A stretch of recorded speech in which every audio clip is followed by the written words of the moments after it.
ओम शांति। आज 30 नवंबर 2023। आज की ईश्वरवाणी की मुख्य पंक्तियां हैं।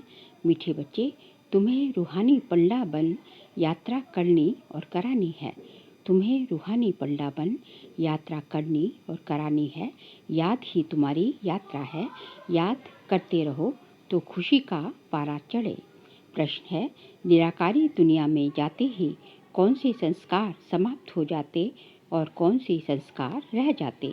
उत्तर है, वहाँ नॉलेज के संस्कार समाप्त हो जाते, प्रारब्ध के संस्कार रह जाते। जिन संस्कारों के आधार पर तुम बच्चे सतयुग में प्रारब्ध भोगते हो, वहाँ फिर पढ़ाई का व पुरुषार्थ का संस्कार नहीं रहता। प्रारब्ध मिल गई फिर ज्ञान खत्म हो जाता। गीत है, रात के राही थक मत जाना, सुबह की मंजिल दूर नहीं। ओम शांति। यहाँ सम्मुख शिव भगवान वाच है। गीता में दिखाते हैं श्री कृष्ण भगवान वाच, परंतु श्री कृष्ण तो उस नाम रूप से सम्मुख हो न सके। ये तो सम्मुख कहते हैं निराकार भगवान वाच। श्री कृष्ण भगवान वाच कहें तो वह साकार हो जाता है। जो भी वेद शास्त्र आदि सुनाते हैं वह ऐसे नहीं कहेंगे कि भगवान वाच, क्योंकि वह साधु संत महात्मा आदि सब साकार में बैठे हैं। और फिर बाप कहते हैं, हे रूहानी राही, रूहानी बाप जरूर रूहों को ही कहेंगे कि बच्चे थक मत जाना। यात्रा पर कई थक जाते हैं तो फिर वापस आ जाते हैं। वह है जिस्मानी यात्रा। भिन्न भिन्न मंदिरों में जिस्मानी तीर्थ यात्रा करने जाते हैं। कोई शिव के मंदिर में जाते तो वहाँ सब जिस्मानी चित्र रखे हैं भक्ति मार्ग के। ये तो सुप्रीम रूह परमपिता परमात्मा आत्माओं को कहते हैं कि हे बच्चे, अब मुझ एक के साथ बुद्धि का योग लगाओ। और ज्ञान भी देते हैं। तीर्थों पर जाते हैं तो वहाँ भी ब्राह्मण लोग बैठे हैं, कथा कीर्तन करते हैं। तुम्हारी तो एक ही सत्यनारायण की कथा है, नर से नारायण बनने की। तुम जानते हो, पहले स्वीट होम में जाएंगे, फिर विष्णुपुरी में आएंगे। इस समय तुम हो ब्रह्मपुरी में। इसको पियर घर कहा जाता है। तुमको जेवर आदि कुछ नहीं है, क्योंकि तुम पियर घर में हो। तुम जानते हो, ससुर घर में हमको अपार सुख मिलने हैं। यहाँ कलयुगी ससुर घर में तो अपार दुख हैं। तुमको तो जाना है उस पार सुखधाम में। यहाँ से ट्रांसफ़र होना है। बाप सभी को नैनों पर बिठा कर ले जाते हैं। दिखाते हैं ना, श्री कृष्ण का बाप उनको टोकरी में बिठा कर उस पार ले गया, तो यह बेहद का बाप तुम बच्चों को उस पार ससुर घर ले जाते हैं। पहले अपने निराकारी घर में ले जाएंगे, फिर ससुर घर भेज देंगे। तो वहाँ ये सब पियर घर ससुर घर की बातें भूल जाएंगे। वह है निराकारी पियर घर। वहाँ ये नॉलेज भूल जाती है। नॉलेज के संस्कार निकल जाते हैं, बाकी प्रारब्ध के संस्कार रह जाते हैं। फिर तुम बच्चों को प्रारब्ध ही ध्यान में रहती है। प्रारब्ध अनुसार जाकर सुख के जन्म लेंगे। सुख धाम जाना है। प्रारब्ध मिल गई फिर ज्ञान खत्म। तुम जानते हो, प्रारब्ध में हमारी फिर वही एक्ट चलेगी। तुम्हारे संस्कार ही प्रारब्ध के हो जाएंगे। अभी है पुरुषार्थ के संस्कार। ऐसे नहीं कि पुरुषार्थ और प्रारब्ध दोनों संस्कार वहाँ रहेंगे। नहीं, वहाँ ये ज्ञान नहीं रहता। तो ये तुम्हारी रूहानी यात्रा है। तुम्हारा चीफ पल्ला है बाप। यूँ तो तुम भी रूहानी पल्ले बन जाते हो, सबको साथ में ले जाते हो। वह है जिस्मानी पल्ले, तुम हो रूहानी पल्ले। वह लोग अमरनाथ पर बड़े धूमधाम से जाते हैं। झुंड के झुंड खास अमरनाथ पर बहुत धूमधाम से जाते हैं। बाबा ने देखा है कि कितने साधु संत बाजे गाजे ले जाते हैं। साथ में डॉक्टर आदि भी ले जाते हैं, क्योंकि ठंडी का समय होता है, कई बीमार पड़ जाते हैं।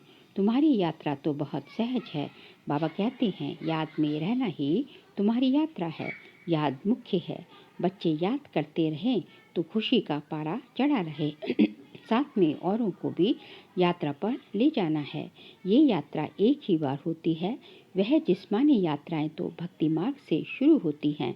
वह भी कोई शुरुआत में नहीं होती। ऐसे नहीं कि फट से मंदिर चित्र आदि बन जाते हैं। ये वह तो आहिस्ते आहिस्ते बाद में बनते जाते हैं। पहले पहले शिव का मंदिर बनेगा वह भी पहले घर में सोमनाथ का मंदिर बनाते हैं, तो फिर कहाँ जाने की दरकार नहीं रहती। ये मंदिर आदि बाद में बनते हैं। समय लगता है, आहिस्ते आहिस्ते नए शास्त्र, नए चित्र, नए मंदिर आदि बनते रहते। टाइम लगता है, क्योंकि पढ़ने वाले भी चाहिए ना। मठ आदि जब वृद्धि को पाएंगे, फिर विचार होगा शास्त्र बनाएं। तो इतने तीर्थ स्थान बने, मंदिर बने, चित्र बने, टाइम लगता है ना। भल कहा जाता है कि भक्ति मार्ग द्वापर से शुरू होता है, परंतु टाइम तो लगता है ना। फिर कलाएं कमती होती जाएंगी। पहले अव्यभिचारी भक्ति, फिर व्यभिचारी भक्ति हो जाती है। ये सब बातें अच्छी रीति चित्रों पर सिद्ध कर बताई जाती हैं। समझाने वालों की बुद्धि में यही चलता रहेगा कि ऐसे ऐसे चित्र बनाएं, ये समझाएं। सबकी बुद्धि में नहीं चलेगा, नंबरवार है। कोई की बुद्धि बिल्कुल चलती नहीं, वह फिर पद भी ऐसे पाएंगे। मालूम पड़ जाता है ये क्या बनेंगे। जितना आगे चलेंगे तुम समझते जाएंगे। जब लड़ाई आदि लगेगी, फिर प्रैक्टिकल देख लेंगे, फिर बहुत पछताएंगे। उस समय पढ़ाई तो हो न सके, लड़ाई के समय त्राही त्राही होती रहेगी। सुन नहीं सकेंगे, पता नहीं क्या हो जाएगा। पार्टीशन हुआ तो क्या हो गया, देखा ना। ये विनाश का समय बहुत कड़ा है। हाँ, बाकी साक्षात्कार आदि बहुत होंगे, जिससे जान जाएंगे कि कितना पड़ा है। बहुत पछताएंगे भी और साक्षात्कार होंगे। देखो, तुमने पढ़ाई छोड़ दी, तब ये हाल हुआ। धर्मराज साक्षात्कार कराने सिवाय सजाए कैसे देंगे। जब साक्षात्कार कराएंगे, फिर उस समय कर कुछ नहीं सकेंगे। कहेंगे हाय तकदीर, तदबीर का समय तो गया। तो बाप कहते हैं क्यों नहीं अभी पुरुषार्थ करते हो, सर्विस से ही दिल पर चढ़ेंगे। बाप कहेंगे ये बच्चे अच्छे सर्विस करते रहते हैं। मिलिट्री का कोई मरता है तो उनके मित्र संबंधियों आदि को भी इनाम देते हैं। यहाँ तुमको इनाम देने वाला है बेहद का बाप। बाप से भविष्य 21 जन्मों के लिए इनाम मिलता है। ये तो हर एक को अपनी दिल पर हाथ रख पूछना है कि मैं कितना पढ़ता हूँ। धारणा नहीं होती तो गोया तकदीर में नहीं है। कहेंगे कर्म ही ऐसे फूटे हुए हैं, बहुत खराब कर्म करने वाले कुछ उठा नहीं सकते हैं। बाबा समझाते हैं, मीठे बच्चे, तुम्हें इस रूहानी यात्रा पर अपने साथियों को भी ले जाना है। फर्ज है हर एक को ये यात्रा की बात बताना। बोलो हमारी ये रूहानी यात्रा है, वह है जिस्मानी यात्रा। दिखाते हैं रंगून की तरफ एक छमछम तालाब है, जहाँ स्नान करने से परी बन जाते हैं। लेकिन वह परी आदि तो बनते नहीं। ये है ज्ञान स्नान करने की बात, जिससे फिर तुम बहिष्ठ अर्थात स्वर्ग की बीवी बन जाते हो। और ज्ञान योग बल से वैकुंठ में आना जाना तो तुम्हारे लिए कॉमन बात है, और ही तुमको रोका जाता है। घड़ी घड़ी ध्यान में नहीं जाओ, आदत पड़ जाएगी। तो ये ज्ञान मान सरोवर है। परमपिता परमात्मा आकर इस मनुष्य तन द्वारा ज्ञान सुनाते हैं, इसलिए इसको मान सरोवर कहा जाता है। मान सरोवर अक्षर सागर से निकला है। ज्ञान सागर में ज्ञान स्नान करना तो बहुत अच्छा है। बहिष्ठ की बीवी को महारानी कहा जाता है। बाबा कहेंगे तुम भी स्वर्ग के मालिक बनो। बच्चों पर लव रहता है ना, हर एक पर रहम पड़ता है, साधुओं पर भी रहम आता है।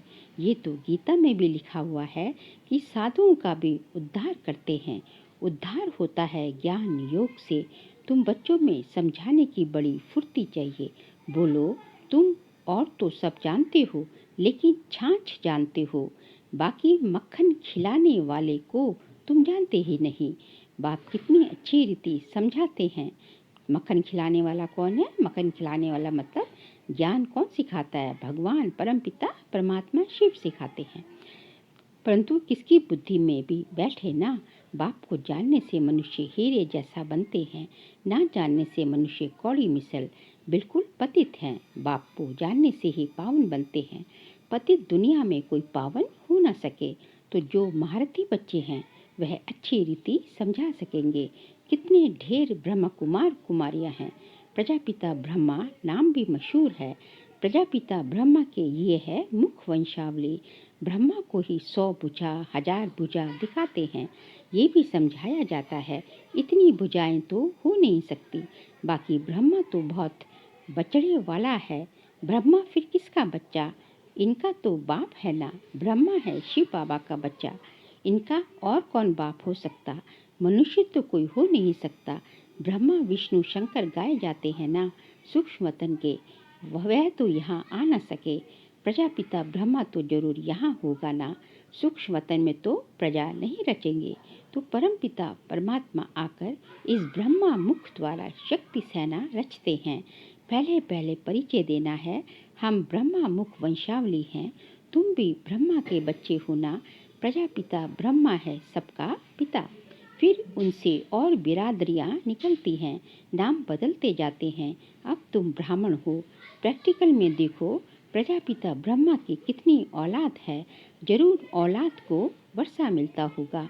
ब्रह्मा के पास तो कोई प्रॉपर्टी है नहीं, प्रॉपर्टी है शिव बाबा के पास। ब्रह्मा वल्द शिव। ब्रह्मा किसका बेटा है? शिव का बेटा है। बेहद के बाप से ही वर्षा मिलता है। ब्रह्मा द्वारा शिव बाबा बैठ पढ़ाते हैं, हमको दादे का वर्षा मिलता है। बाबा समझाते तो बहुत हैं, परंतु योग नहीं, कायदे पर नहीं चलते तो बाप भी क्या करे। बाप कहते हैं इनकी तकदीर। अगर बाबा से पूछे तो बाबा बता सकते हैं इस हालत में तुम्हारा क्या पद होगा। दिल भी गवाही देता है मैं कितनी सर्विस करता हूँ, श्रीमत पर कहाँ तक चलता हूँ। श्रीमत कहती है मन मना भव। सबको बाप और वर्षे का परिचय देते रहते हैं, ढिंढोरा भी पीटते रहते हैं। बाबा इशारा देते रहते हैं तुम्हें गवर्नमेंट को भी समझाना है, जो वह भी समझे। बरोबर भारत की ताकत ही चली गई है। परमपिता परमात्मा सर्वशक्तिमान से योग ही नहीं है। इनसे तुम योग लगाते हो तो एकदम विश्व के मालिक बनते हो। माया पर भी तुम जीत पहनते हो। गृहस्थ व्यवहार में रहते माया पर जीत पानी। माया मतलब तुम्हारी कमी कमजोरियाँ। हमारा मददगार बाप है। कितना समझाया जाता है, धारणा करनी है। बाबा ने समझाया है धन दिए धन ना खूटे। जितना ज्ञान धन दूसरों को देंगे तो और ही बढ़ता जाएगा। इसको कहा जाता है धन दिए धन ना खूटे। सर्विस करेंगे तब बाबा के दिल पर चढ़ सकेंगे, नहीं तो इम्पॉसिबल है। इसका मतलब ये नहीं कि बाबा प्यार नहीं करते। बाबा प्यार सर्विसेबल को करेंगे। मेहनत करनी चाहिए। सबको यात्रा लायक बनाते हैं। मन मना भव, ये है रूहानी यात्रा। मुझे याद करो तो तुम मेरे पास पहुंच जाएंगे। ये हमें यात्रा किससे करनी है? रूह से। अपनी आत्मिक यात्रा है ये। आत्मा को तुम कहीं भी ले जाओ, आत्मा तो एक क्षण में कहीं भी पहुंच जाएगी ना। बाकी सब यात्राएं जो हम जाते हैं तीर्थ स्थानों पे, अमरनाथ बद्रीनाथ, सब वो जिस्मानी यात्राएं, शरीर जाता है। लेकिन यहाँ तो शरीर अपने स्थान पर ही रहेगा, लेकिन आत्मा जो है अपने मन बुद्धि से कहीं भी पहुंच सकती है। शिवपुरी में आकर फिर विष्णुपुरी में चले जाएंगे। ये बातें सिर्फ तुम बच्चे जानते हो, कोई और मन बना भव का अर्थ समझते नहीं। पढ़ते तो बहुत हैं, बाप महामंत्र देते हैं मुझे याद करो तो तुम विक्रमाजीत बन जाएंगे। अच्छा मीठे मीठे सिखला दे बच्चों प्रति माता पिता बाप दादा का याद प्यार और गुड मॉर्निंग। रूहानी बाप के रूहानी बच्चों को नमस्ते। हम रूहानी बच्चों की रूहानी बाप दादा को नमस्ते नमस्ते नमस्ते। सार्कले पॉइंट से ज्ञान स्नान करना है, प्यार से सर्विस कर बाप के दिल तख्त पर बैठना है। पुरुषार्थ के समय में अलबेला नहीं बनना है। बाप की पलकों पर बैठ कलयुगी दुखधाम से सुखधाम चलना है। इसलिए अपना सब कुछ ट्रांसफर कर देना है। आज का बाबा का वरदान है जीवन में दिव्य गुणों के फूलों की फुलवाड़ी द्वारा खुशहाली का अनुभव करने वाले एवर हैप्पी भव। जीवन में दिव्य गुणों के फूलों की फुलवाड़ी द्वारा खुशहाली का अनुभव करने वाले एवर हैप्पी भव। सदा खुशहाल अर्थात भरपूर संपन्न। पहले कांटों के जंगल में जीवन थी, अभी फूलों की खुशहाली में आ गए। सदा जीवन में दिव्य गुणों के फूलों की फुलवाड़ी लगी हुई है। इसलिए जो भी आपके संपर्क में आएगा उसे दिव्य गुणों के फूलों की खुशबू आती रहेगी। और खुशहाली देख करके खुश होंगे, शक्ति का अनुभव करेंगे। खुशहाली औरों को भी शक्तिशाली बनाती है और खुशी में लाती है। आपको देख और भी खुश होते हैं और शक्ति अनुभव करते हैं। इसलिए आप कहते हो कि हम एवर हैप्पी हैं। स्लोगन है, मास्टर सर्वशक्तिमान वह है जो माया के बुदबुदों से डरने के बजाय उनसे खेलने वाले हैं। मास्टर सर्वशक्तिमान वह है जो माया के बुदबुदों से डरने के बजाय उनसे खेलने वाले हैं। बाबा कहते हैं कि मास्टर सर्वशक्तिमान बनना है तो माया से डरना नहीं है। माया तो जो है आपके रास्ते के साइड सीन्स है। जब ट्रेन में जर्नी करते तो साइड सीन्स आते हैं ना, तो पास होती रहती है ट्रेन आगे बढ़ती रहती है और पीछे छूटते जाते हैं। इसी तरह जो माया है, जो परिस्थितियाँ हैं, जो सर्कमस्टांसेस हैं, वो रास्ते के साइड सीन्स हैं। आप जो है आप मास्टर सर्वशक्तिमान हो, सर्वशक्तिमान के बच्चे, संतान, मास्टर सर्वशक्तिमान। तो आपके पास इतनी शक्ति है कि आप माया को हरा सकते हो। ज़रूरत किस बात की है? ज़रूरत इस बात की है कि उस सर्वशक्तिमान से हमेशा जो है कनेक्शन लगा रहे, उससे आपकी मन बुद्धि की तार जो है, दिल की तार डोर उससे लगी रहे। तो जो है माया जो है आपको आपके आगे नतमस्तक हो जाएगी, दूर से ही सलाम करेगी। तो ये सब परिस्थितियाँ क्या है? खेलने के लिए खिलौने हैं। जितना ये आएंगे उतना आप आगे बढ़ेंगे। अच्छा, ओम शांति।